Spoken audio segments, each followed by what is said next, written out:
Welcome to The Way Home with Laura Smith, the show that brings you wonderful guests, helpful advice, and uplifting stories. The Way Home. Live inspired. Here's your host, Laura Smith. Well, I had the great privilege and pleasure almost 20 years ago to run a really fabulous channel on Sirius XM, believe it or not. Ran the whole channel, picked all the people that were going to be the big stars on it, and I honestly had the time of my life. It was so exciting and wonderful. The name of the channel was called Lime, Healthy Living with a Twist. And it was a channel that was devoted to content based around health and wellness, some spirituality, some life coaching. So those types of topics. And because of that, the company introduced me to somebody who they said, you need to get her on some way or another. She needs to be a part of our brand.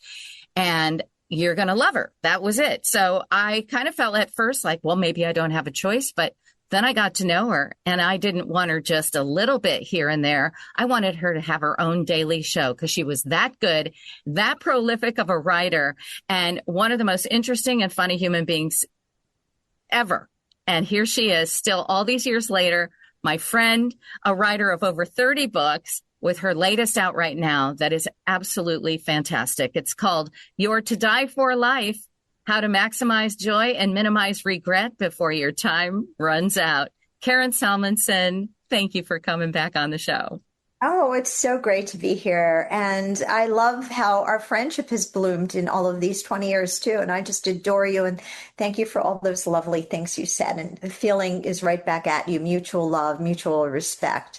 So, well, I gave you, yes, mutual for sure. Because when I first hired you, I was going to put you in a morning slot because, you know, that's drive time. And I wanted somebody who was up and lively and could get people laughing and thinking all at the same time, because that's really one of your exquisite traits is that you blend both facts and philosophy with a whole ton of humor.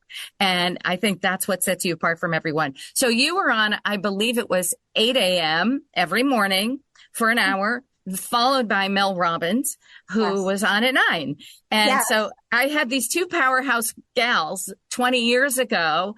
And I just feel so fortunate now looking back on that all that actually happened. And we had such a great time, and that your show was so good, and you introduced so many interesting guests also on it, but it was a nice platform for you also to talk about all of the different books that you had written.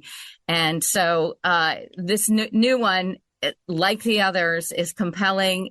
This one, I think more than any of them, though, it's a life changer. It's a game changer.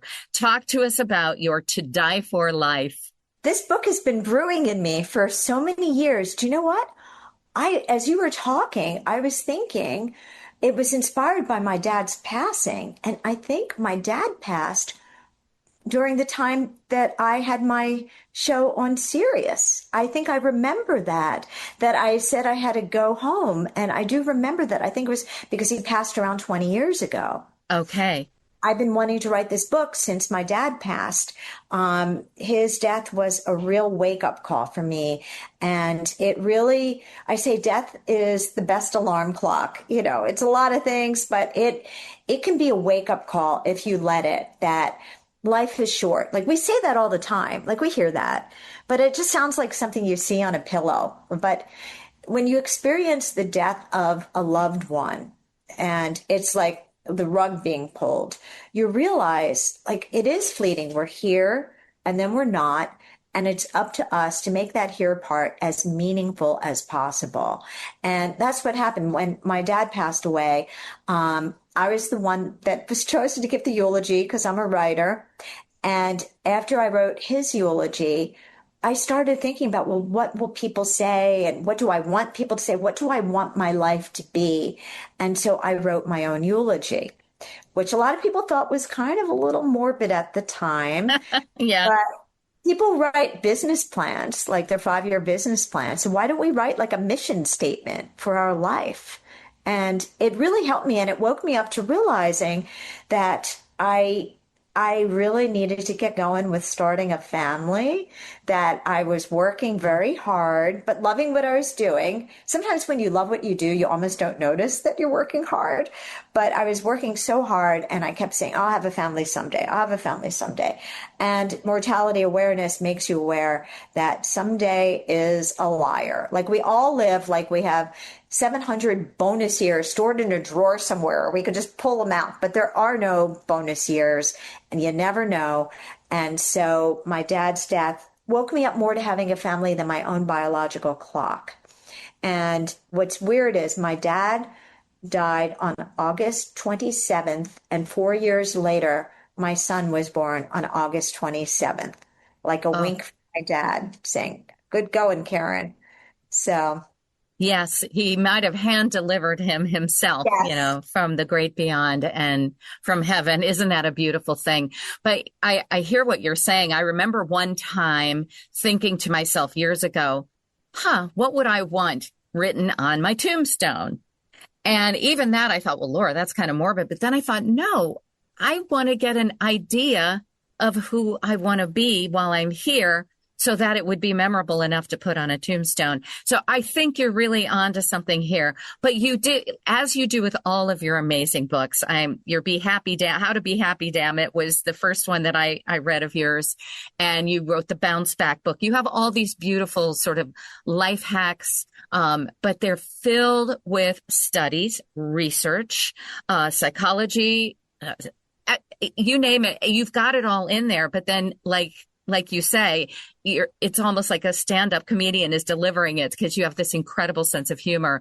So what is it about imagining yourself from your deathbed as opposed to from just being born that gives you the perspective, hey, I better get cracking on this, and that if I'm really going to live the life of my dreams? Yeah, there are a lot of studies that it wakes you up. I'm not the only one fangirling death here. Like there are a lot of studies that say when you think about death, people become more generous. And also, there's one study, they did a face aging app with these people where they aged them to see what they would look like when they're 90 years old. And then they followed to see what kind of reaction they had in their lives. And they started to save their money more because they realized with the face aging app that someday there will be a future them out there. Like there's a future you out there hoping that present you isn't being like an idiot and with your money, with your time, with your everything. And when you really understand there's a future you out there, you behave better. So mortality awareness gets people eating healthier, being kinder. So many studies that back this up. But one of the things that influenced me also with this book is as you mentioned, I love research. I read everything from positive psychology to Eastern philosophy to Western philosophy. And I love Aristotle. And Aristotle said that you don't know if you've lived a good life until you're on your deathbed. And he also said you should begin every project with the ends in mind, everything from something tiny like a bake sale to something large like the gigantic project called your life, and kind of think about who you want to be at that time that you're on your deathbed and then reverse engineer it. Think about what you need to do now to get there. And Aristotle said something very interesting. He said that the reason people were unhappy was that they didn't have the right goal for the end of their life. And he believed that everybody has the same goal for their lives, whether or not you're from Timbuktu, Toronto, Toledo. And that goal for your life is to learn lessons that help you to grow into your best possible self. But some people think the goal for life is to become the richest person on the planet, to become the sexiest person on the planet, status, power, fame, glory, beauty, money, all of those things. And if you think that's the end goal for your life, then you're going to be mighty disappointed when you get to the end of your life. And he reminds the goal for your life, learn lessons that help you to become your best possible self. He calls it education of the soul or core self, whatever your thing is. So, and it matches, interestingly enough, with the top regrets of the dying. So you want me to share some of what those are? Oh, yes, absolutely. Because these will definitely, wake you up. Yeah. So some of the top regrets of the dying are, I wish I didn't work so hard. So these are the people that make their end goal being wealthy, or I wish that I had spent more time with my friends, or I wish that I had been kinder to people. I wish that I had given back and been more of service. These are people that are prioritizing being their best selves, being loving, being of service, being, all of those things. And so what I did was I took the top regrets of the dying, and I reverse engineered each and every one of the top regrets of the dying. And I figured out what we need to do now to avoid those top regrets of the dying. And I put that in the book as well. And I can go into that as well, or just talk about something else, whatever you want. No, I'm telling you, the book is full of those wonderful, the anecdotes, and then the lists, and then the research, and then the beautiful jokes that go along with it. But again, my guest is Karen Salmonsohn. She is the author of over 30 books, all of them wonderful, really, truly life-changing. And this latest one, I think, is probably her most important to date. It's called Your To Die For Life, How to Maximize Joy and Minimize Regret. Yeah, that's what mortality awareness does. It actually makes you bolder, because whatever you're afraid of looks small compared to dying with those regrets. Like, oh, I'm nervous to write that book. Oh, really? Well, what about getting to the end of your life and you didn't dare to write the book, or I didn't dare to go for this? It gets you out of your comfort zone. And really what you were realizing when you went home is that one of your top core values was being loving. And what happens, one of the main things in my book is that a lot of the things that people will talk about at your funeral have to do with core values that you embodied. And the problem with our world right now, our culture, is we prioritize productivity. We have these to-do lists, and we're busy checking off everything on our to-do list. But when you get to the end of your life, nobody's going to read your Google Calendar at your funeral. Nobody's going to read your LinkedIn profile at your funeral. They're not going and so we're busy collecting accomplishments, but what really matters are small moments. That's what people are going to talk about at the funeral. Oh, Laura was so loving. I remember that time that she was so patient. She was so communicative, or she was so brave. She inspired me by what she did. And they all have to do with core values and how you're living. And that's why I recommend that people not only write a to-do list every day, that they write a to-die list with these things on it that have to do with your core values, those moments, what you want to be remembered. Like, put on your to-die list every day, I am loving, and so I show up for the people that I love. And then look at your schedule. Did you make room to show up for the people you love? I am brave, and so I speak my mind in a kind way. Are you speaking your mind in a kind way? So it reminds you, it helps you to design your life, not just like be productive in that day. So I help people to figure out how to write their daily to die list. And these are the bridge habits that help you to go from current you to aspirational eulogy, to become the person that you want to be, that future you will be proud of being.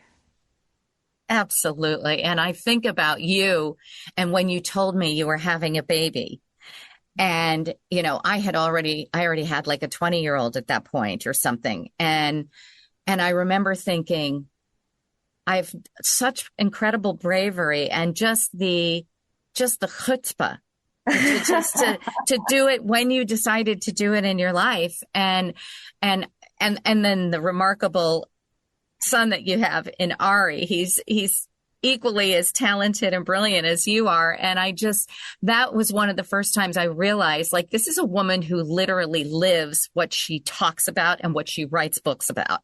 You literally live that life. And so that's, for me, the proof is in the pudding when somebody is preaching something or writing something or teaching something, and they actually embody those qualities. To me, those are the ones that I trust. And that's why I think everybody needs to discover, if you haven't already, with her over 30 books that she's had published in her life, Karen Salmonsohn. I remember you telling me, and this is when I first met you also, and you were on the radio shows in the morning, and you had always wanted to meet Deepak Chopra. And you had wanted it so bad. You literally manifested it and ended up sitting on a plane next to him, and you got him, right? You remember that story? Yes. Yes. Tell it one more time because it's so fabulous. Oh, I haven't even thought about this in years. We spoke at an event together, and then I was seated at his table for a dinner afterwards. So we were seated there, but I still like wanted more. Like I mean, and I think we even exchanged numbers, but I didn't know, is something going to happen from this? And then we were boarding the plane together, and I got on first with my little plane ticket, and then I sat down, and then he sat down right next to me. And then we shared the whole plane ride together. And by the end, he's like, okay, you're coming to visit me in California. And then I flew out there and and he gave me testimonial for my book. Oh yeah. So that was interesting that happened. I forgot about that story. Yes, Yeah. but that's what I love about you and your books and your advice and your wonderful tidbits. They really stem from something that you're willing to put the money where your mouth is type of thing. And you've always, and there's 100 more of those stories. If I go back into my memory and my noggin and remember some of them, you always had these beautiful, beautiful happenings in your life that they came from this inner light and this flame that you have, always wanting to learn and grow, and yet you're funny as all get out. And did you ever do stand-up comedy? I'm trying to remember. Oh my gosh. Well, on Substack, I call myself the stand-up philosopher. But I used to write a lot of funny stuff, so much so that I ran in a circle with all these comedians. I used to play poker with Mark Manson, Sarah Silverman, Todd Barry, Dave Attell, Eddie Brill. There was a whole little circle of New York comedians, and we all played poker together. And in fact, I met Jon Stewart during that time, and I gave him one of my books, and he read it, and he called me up, and he said, oh my God, Karen, this is so funny. You should be a stand-up comic. And I said to him, he was just taking off. He wasn't like as wildly famous as he is now. And I said to him, you know what, John, I am a stockbroker's daughter, and I would like you to give me that quote, what you just said, that I could be a stand-up comic, like officially, because a quote from you as a stockbroker's daughter, I see you as a stock going up, and that quote is going to be worth something someday. So he agreed to write it down. So I have a quote. Jon Stewart officially said that I had the spirit of a stand-up comedian. So lately I've been thinking about doing it because I've been loving writing my stand-up philosopher column on Substack. So I've been thinking about doing it in like different venues. I did speak at the Moth. I did some Moth things, but there's Joe's Pub here in New York has some. I love Joe's Pub. Yeah, they're similar to the Moth, so I'm thinking about doing it. I really am. I think you could also write a comedy series, a TV, like a Netflix type of episodic. I think you have all of that for that. But just to say that, we're kind of like talking amongst ourselves here, but with everybody listening, there's so much because of your personality, the way you do things, everything is infused with humor, even something like the subject of death, which is your new book, Here to Die for Life, How to Maximize Joy and minimize regret before your time runs out. And so I just think that humor is such a huge piece, and it really makes the difference between a life filled with love and success. If you can laugh on, all the way through it the way that you do. So I think it's so beautiful. We have just like 2 minutes. What would you like to leave us with that is either in your book or just something you've gotten from delving into this mortality type of thinking that you're going through right now and learning so much about? What can you share with us? Well, you're immortal. Quit dawdling. Do all of those things that you want to do while you have time. I think the word someday is one of the ugliest words in the English language, and you should ban it from your vocabulary. Do it today, because we don't know. We don't know how many somedays we have left. We don't know how many Sundays we have left. And that's not meant to be morbid. It's meant to be motivating, because mortality awareness creates urgency, and urgency sparks action. I even think like death is here as kind of the universe's sassy way to kick us in the tush to get things done. Because if we lived forever, we would keep putting things off. We'd be like, oh, I'll write my novel in a few centuries from now. Oh, I'll tell her I love her in a millennium, you know. So death is here to tell you, do it now. Stop dragging your feet. Do those things you want to do. Embrace your life, full heart, full speed. Go for it. Even if it's scary, even if it's daunting, and even if it makes you, have to think about what would be on your tombstone, whatever it is, do it now. Thank you so much, Karen. What is a great website where people can find out everything that you do in your life? Okay, well, there's two. I have one, the book is called You're to Die for Life, and I have a website, you'retodieforlife.com, where I have some freebies there. I have a quiz where I ask you, what's your vitality age? Which is different than your chronological age and different than your biological age.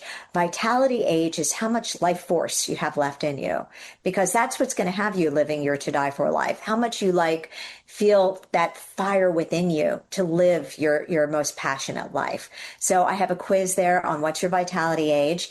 And then I have a regular website that's my long forever website called notsalmon.com, because my last name is Salmonsohn, but everybody mangles it and says Salmonsohn. So I'm always going not salmon.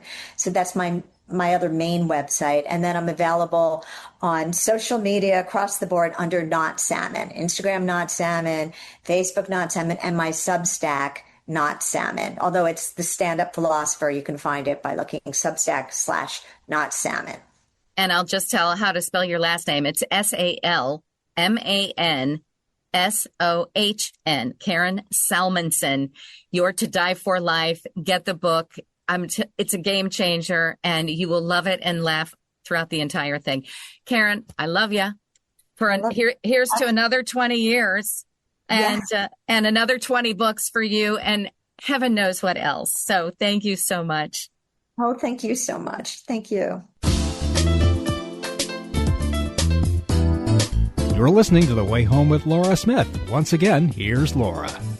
Well, it seems hard to believe that in 2025, there are still certain carriers and certain phones. You go to areas that seem remote, and yeah, indeed, you're not getting any phone connectivity.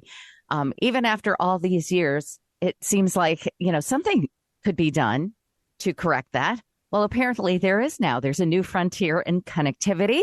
And we have Gavin G., who is the Senior Director Product Marketing for T-Mobile, and here to tell us all about this fabulous new T-Satellite. This is exciting stuff. Thank you for joining us, Gavin. Hi, Laura. It's great to be with you. It is exciting stuff. We're really excited to talk about the launch of our new service called T-Satellite. Yeah, so do share. It's connected to, is it Starlink?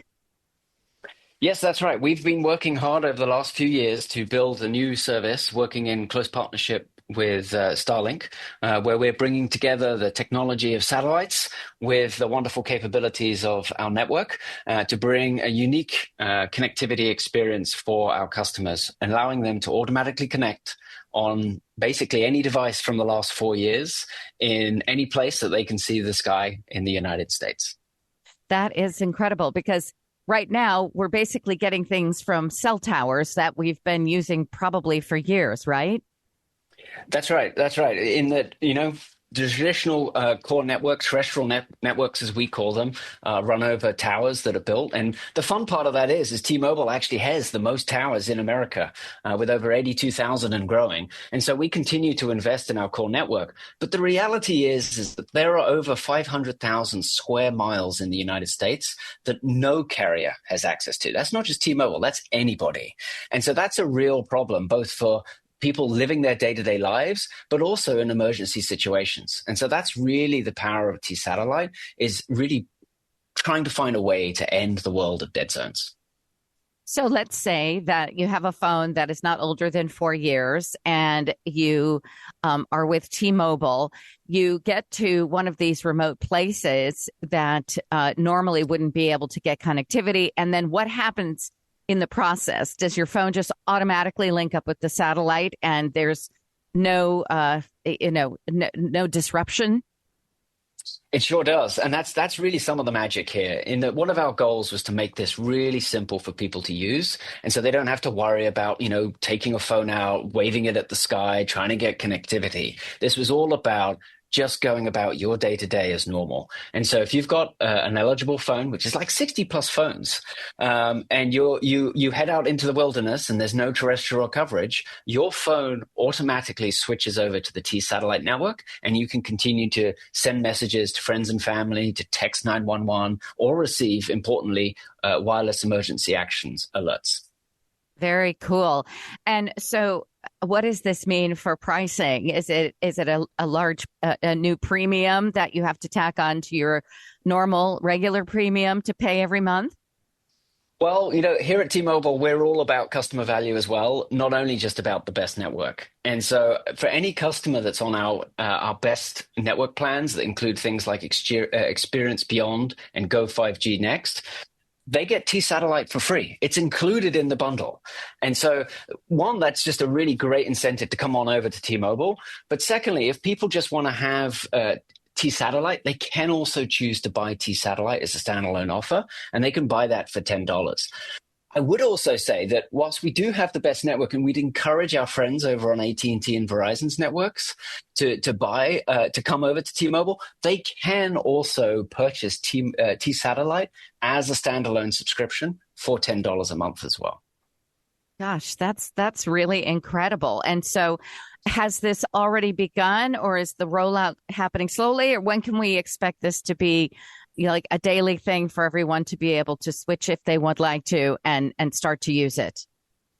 We are live and ready for customers. We've been testing for quite a number of months the service with customers in the field. This is new innovation, and we've had some incredible feedback, great anecdotes and stories. But as of last week, we are now commercially available. And so anybody on those plans have access to T-Satellite today, or they can come on over and buy a standalone subscription and get the great benefits of T-Satellite right now. That is really exciting. Congratulations to you. And I think this marks what's going to be kind of a new revolution in connectivity. Thank you so much, Gavin G. What's a good website we can go to and get all the information we're looking for? It really is exciting. And if folks are interested, please do come over to t-mobile.com or head into one of our fabulous retail stores, and our team can help them. Awesome. Thank you very, very much. Gavin G., Senior Director, Product Marketing for T-Mobile and the brand new T-Satellite. Thanks, Laura. Thank you for listening to The Way Home. Each and every one of you are a part of the Way Home family, and we just wish for nothing but great happiness and safety and good health and prosperity, success, everything that you can possibly have to make your life a good one. And we'll see you next time on The Way Home. I'm Laura Smith.